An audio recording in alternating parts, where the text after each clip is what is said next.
Bom dia. Passando aqui para dar continuidade ao nosso estudo sobre Levítico 14, do versículo 34 ao 48, que trata sobre a lepra. Nós tivemos um primeiro vídeo no qual nós falamos sobre os sinais que Deus envia para que você possa para que possa chamar a sua atenção sobre a necessidade de alguns cuidados que você precisa ter na sua casa para que a lepra ela não se perpetue.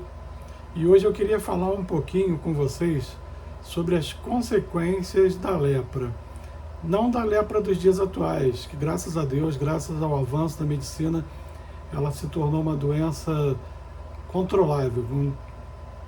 Mas eu queria falar com vocês com base na lepra do Antigo Testamento, porque eu meditando nesse assunto, eu encontrei algumas similaridades com os problemas que a gente tem passado hoje em dia. E eu queria poder compartilhar isso com você. Mas eu pediria que você fosse muito honesto quando você ouvir até o final desse vídeo, para você verificar se dentro da tua casa existe algum sinal de lepra que você precise cuidar. Bom, na lepra do Antigo Testamento, ela provocava 4 coisas que se destacam na vida do cidadão, né, na vida da pessoa. Uma delas é a questão do isolamento familiar. Por conta do problema do contágio, as pessoas eram afastadas da cidade, eram afastadas dos seus lares e elas eram colocadas em locais onde elas ficavam isoladas de sua família. E, de forma muito similar, a gente verifica hoje nas famílias uma grande presença de distanciamento. É muito comum você ir a locais públicos, principalmente restaurantes, e você encontrar pessoas juntas, mas que praticamente não se olham, mal se falam e ficam quase todas de cabeça baixa olhando seus celulares e não interagem. Né? Nós moramos um tempo nos Estados Unidos e uma coisa que a gente via lá de interessante é que as famílias às vezes se comunicavam dentro de casa pelo WhatsApp. Então, o isolamento familiar é uma realidade do nosso tempo. E esse isolamento ele pode se dar por várias razões, né? Uma delas é o avanço tecnológico, é inegável, né?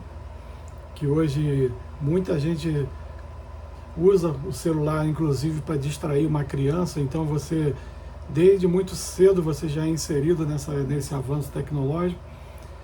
E também, desde muito cedo, você é ensinado a se distrair com coisas que não sejam outras pessoas, né? Então, o uso de celulares, redes sociais, canais de streaming, televisão de uma forma geral, tudo isso tem sido instrumentos utilizados, infelizmente, para o mal. Né? Eles não são um mal em si, mas se mal utilizados acabam fazendo alguns estragos. Né? E o curioso, né, que a gente às vezes não se dá conta, por exemplo, que a palavra lar, né, que a gente tanto ama, né, vem da palavra lareira, que não é muito comum aqui no Brasil, mas no exterior você tem, nos locais frios, você tem muitas casas que possuem lareira. E qual é o objetivo da lareira? É aquecer a família que normalmente estão próximas ali para poder ser aquecido por aquela lareira. Então o lar tem esse sentimento de pessoas, de reunião de pessoas próximas. Mas quantas pessoas podem dizer realmente que hoje vocês vivem num lar onde as pessoas são realmente próximas? Não necessariamente fisicamente, né? Mas próximas emocionalmente. Isso é um problema, né? Então a gente vai ver muitos testemunhos. O pastor Luciano Subirá é um que me deu pelo menos 2 subsídios interessantes, né? Uma quando ele conta que o pai dele, em dado momento da criação dele, vendeu a televisão. Ele achou que a televisão estava prejudicando a família e ele se desfez da televisão. para que as pessoas pudessem voltar a conversar, a ter contatos. E uma outra coisa que eu ouvi, que eu não tenho certeza se foi da parte dele, foi uma oração de uma criança, na qual essa oração, essa criança dizia o seguinte, pedindo a Deus: Pai, me transforma em um celular. Se eu virar um celular, talvez o meu pai e a minha mãe vão gostar mais de mim, vão me dar mais atenção. E infelizmente, se muitas crianças pudessem, elas realmente tentariam virar um celular, porque talvez o celular seja mais atraente, talvez o pai se sinta mais assim afeiçoado a essa criança por meio do celular, né? A psicóloga Elizabeth Pimentel, ela conta uma história muito interessante sobre uma criança chamada Paul. Esse menino Paul, ele tinha devia ser muito poucos anos, ele estava no início do fundamental, e ele era cuidado basicamente pela babá, né? Então essa babá acabou saindo, né, da casa do Paul, e o Paul se viu sem ter ninguém que o apoiasse, né? E só que o Paul descobriu que teclando alguns números do telefone, ele podia pedir ajuda. E aí um dia o Paul liga para esse número e uma telefonista atende e ele pergunta para ela como é que se resolvia determinados problemas do colégio que ele não tinha para quem perguntar. A atendente, ela era uma mulher que sempre quis ser mãe, mas não tinha filho, e percebeu que ele só queria conversar, começou a dar atenção a ele. Eu vou resumir bastante a história, né? Então, todo dia, tendo ou não algum problema, o Paul ligava e ela passava um tempo do dia dela conversando com o Paul. E daí surgiu assim, uma grande amizade, porque durou até a fase adulta do Paul. Mas essa amizade surgiu justamente da ausência da presença de um pai e de uma mãe. Existem estudos nos Estados Unidos que demonstram que o tempo de conversa de um pai com um filho, em média, por dia, é na casa de 17 segundos. Você pode achar um exagero, mas faça uma análise sincera. Se da hora que você levanta até a hora que você vai dormir, quanto tempo de verdade você passa conversando com seu filho? Estenda isso para sua esposa também. Quanto tempo você dedica do seu dia para poder parar e compartilhar com seu marido ou com sua esposa o que você precisa realmente conversar? Sejam problemas do dia a dia, coisas que vocês viveram. É realmente muito pouco tempo. Eu e Márcia temos dedicado assim, um tempo da nossa vida, a gente aprendeu, né, com a necessidade de usar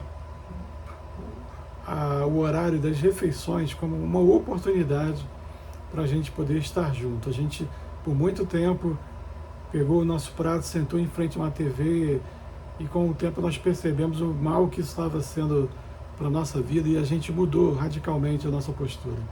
Então hoje a gente utiliza essas refeições para que a gente possa conversar, que a gente possa ter um tempo junto. E uma outra coisa que eu aprendi também com alguns pastores é dedicar um tempo, pelo menos da semana, para poder estar em família. Muitos pastores que eu conheço pedem um dia que ele não abre mão. Nesse dia ele não atende ninguém, ele não resolve nenhum problema, é dedicação exclusiva para a família. E eu recomendo que você tenha um também, dentro da tua realidade, buscar ter um tempo para que vocês possam estar juntos em família. Uma segunda característica, né, da lepra no Antigo Testamento é a insensibilidade dos membros, né? Não é incomum a pessoa que tinha lepra, tinha algumas áreas da parte dela que ficavam adormecidas, e um dos grandes perigos que a pessoa tinha era de repente dar uma topada, quebrar um dedo, ou até mesmo se cortar e você não sentir, você causar um dano muito grave ao teu corpo porque você não tinha mais a sensibilidade. Infelizmente, isso tem sido tornado cada vez mais comum nas famílias. As pessoas têm desprezado né, o que diz ali em 1 Timóteo 5,8, né? Mas se alguém não tem cuidado dos seus, e principalmente dos da sua família, negou a fé e é pior do que o infiel. Tá? Muitas pessoas têm agido realmente como se não tivesse interesse pela família. E às vezes não é que ela não tem interesse, mas a forma como ela age, a forma como ela fala, as atitudes que ela demonstra, transparece para quem convive com ela que ela não está se importando com ela, que ela não tem interesse pela vida dela. O que ela fala, o que ela sente, não é relevante. Eu tenho, com tristeza, visto muito isso acontecer em casamentos, né? Onde a pessoa parece que, tipo assim, que desistiu. Ela não quer mais lutar, ela não quer mais se envolver na vida do cônjuge ou na vida dos filhos. Ela vive basicamente para si mesma, né?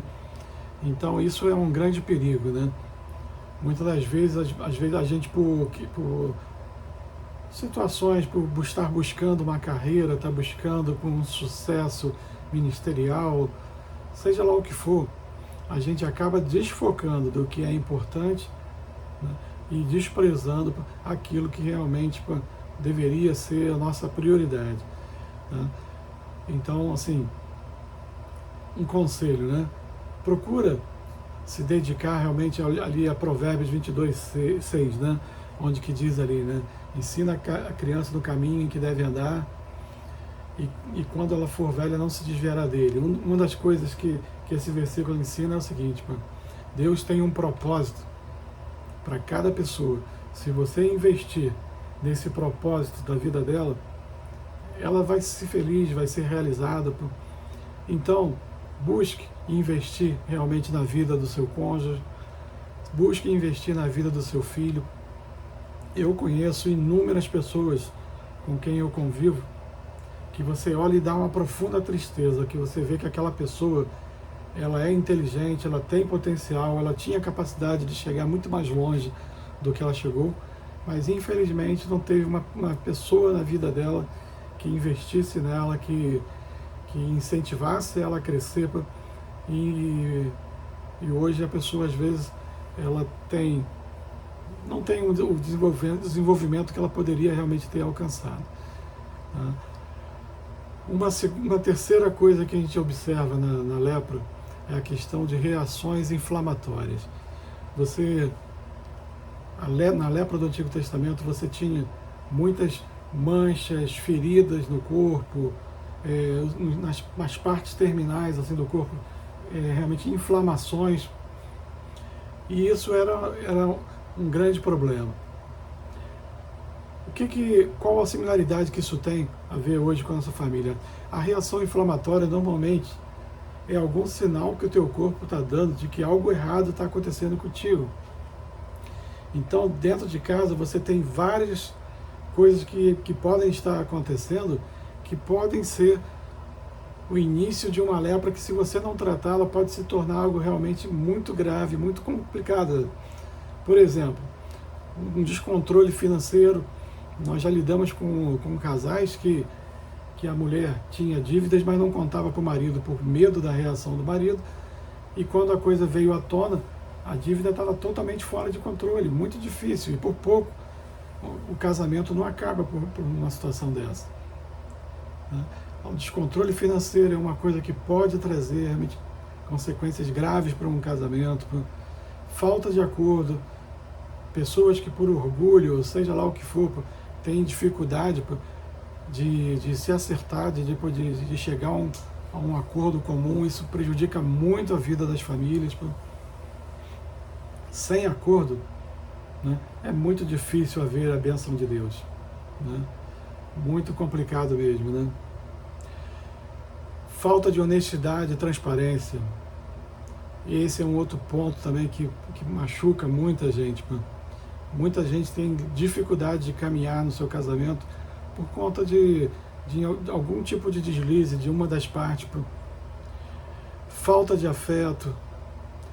A gente já conversou isso em outros vídeos, a importância que o afeto tem na relação, tem para os dois, mas especialmente para as mulheres, o afeto ele é fundamental, né, para os filhos. Então, se você tem dificuldade, saia daquela famosa síndrome de Gabriela, eu nasci assim, vou morrer assim. Você não é obrigado a ser assim e continuar assim, você pode mudar. Falta de apoio. Um conselho para as mulheres: todo homem ele é carente de apoio de sua mulher. Todo homem, eu inclusive. Todos nós precisamos, nós somos movidos, o homem ele é movido pelo apoio. Tanto que você tem ali em Efésios 5,33, não é à toa que o apóstolo Paulo recomendou, né? Maridos, amai vossas mulheres. Mulheres, honrem seu marido, respeitem seu marido. A falta de apoio é algo que uma simples mudança de atitude poderia fazer uma grande diferença num casamento. Pensa nisso. Falta de graça, falta de você, né, tratar o outro, né, como Deus trataria, de ser empático ao problema do outro, né, dar ao outro um valor que até mesmo às vezes pode ser que ele nem mereça, mas a falta de graça de você vencer o mal com o bem é algo que faz falta e tem sido tem sido realmente uma reação inflamatória que faz muita diferença também na vida de um casal. Um outro aspecto da lepra: deformação do corpo. No caso da lepra, principalmente no Antigo Testamento, era muito comum você ver pessoas que perdem uma parte do corpo, perdem um nariz, perdem um dedo, perdem um membro do seu corpo. E nos dias atuais a gente observa uma questão, né? As pessoas têm falhado como corpo. Eu gosto muito da ilustração de uma família como sendo uma equipe. Eu vejo assim que eu e Márcia somos uma equipe. Quando os filhos vieram, essa equipe ela se fortaleceu, porque cada filho veio com uma qualidade, com uma capacidade diferente e boa, que acrescentou ainda mais a minha relação com a Márcia. Mas quando essa equipe ela começa a ser desestruturada, quando ela começa a não cumprir o seu papel, o corpo todo vai sofrer. Então, quando um pai ele deixa de ser pai para querer ser o amiguinho do seu filho, quando o seu filho precisa de um pai, ele quer ser amiguinho. Quando de repente um homem que Deus criou com uma força física maior, ao invés de usar sua força física para proteger sua família, ele utiliza a força física para ser o agressor dos filhos, o agressor da mulher. Isso é uma deformação do corpo. Quando a mulher, né, que deveria ser ali aquela que está na mesma missão do marido, que deveria estar ali apoiando o marido, que deveria estar junto com ele, quando ela se torna uma opositora, quando a mulher que deveria, né, que ela tem um papel relevante na formação de uma família, por meio da sua feminilidade, da sua meiguice, da sua... normalmente dizem, né, que a criança, que a mãe tem um papel fundamental no desenvolvimento de um filho, na questão de ser amoroso, de ser carinhoso. Quando a mãe deixa de desempenhar esse papel para querer ser igual a um homem, isso vai trazer prejuízo. Tá? Quando uma mãe, por exemplo, ela é autoritária, ela é mandona, isso traz estragos profundos na vida de um filho. Tá? Eu não quero entrar em alguns temas polêmicos aqui, mas muito do que se vê, tá, de distorção, de gênero, tá, vamos dizer assim, tem a ver com isso também. Da falta de uma figura masculina ou de falta de uma figura feminina, de repente, dentro de um lar. Tá? Pois bem, eu vou parar por aqui, tá? Eu teria mais coisas para falar, mas eu só queria, para finalizar, tocar em um ponto que não tem a ver exatamente com características da lepra, mas é uma questão que precisa ser dita. Tá?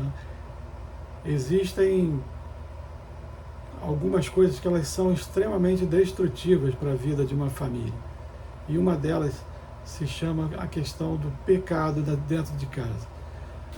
Existem pessoas, maridos e esposas e filhos também, que têm alguns pecados de estimação que trazem prejuízos profundos para dentro da família. São verdadeiras lepras que, se não forem tratadas, elas podem promover realmente verdadeiras desgraças para dentro de casa. Eu e Márcia, no início do nosso ministério, a gente utilizava muitas ferramentas para ajudar casais. Mas uma coisa que ficou muito evidente para nós é que essas ferramentas, elas têm um efeito provisório, uma coisa muito superficial e dura pouco tempo. E a gente percebeu que realmente o afastamento das pessoas de uma relação com Deus, ela faz com que as pessoas realmente vivam uma vida muito distante daquilo que elas deveriam estar vivendo. Eu conheci um livro de um pastor que ele dizia que, quando ele se aposentou e ele começou assim, a abandonar as práticas dele espirituais, de leitura da palavra, de oração, ele começou a dedicar muito tempo só a ver televisão e coisas assim, para ele fez sentido aquele texto que diz assim, né, que em Jesus nós somos nova criatura, né? O que ele quer dizer com isso? Que quando nós estamos longe, ou não estamos caminhando com Jesus, a velha criatura, ela retorna. Por mais tempo de crente que você tenha, ela retorna. Então, onde eu quero chegar com isso? Uma vida de pecado, ele afasta você de Deus, e ela traz à tona todos esses pecados da lepra que nós conversamos hoje. Tá? A ausência de Deus, ela te torna uma pessoa insensível, ela vai eclodir uma série de defeitos que você tem na tua própria natureza, que a gente chamou hoje de reações inflamatórias, ela vai produzir o afastamento do casal, e certamente pode trazer também deformações que podem se tornar permanente na família. Então, eu espero sinceramente que você tenha ouvido até o final essa palavra. Eu espero de verdade que ela possa produzir em você algum efeito positivo, que ela possa te ajudar de alguma forma, nem que seja como um alerta, para que você não permita realmente que a lepra ela faça parte da sua família. Tá bom? Que Deus te abençoe, que Deus te guarde, e até o próximo vídeo. Fique com Deus.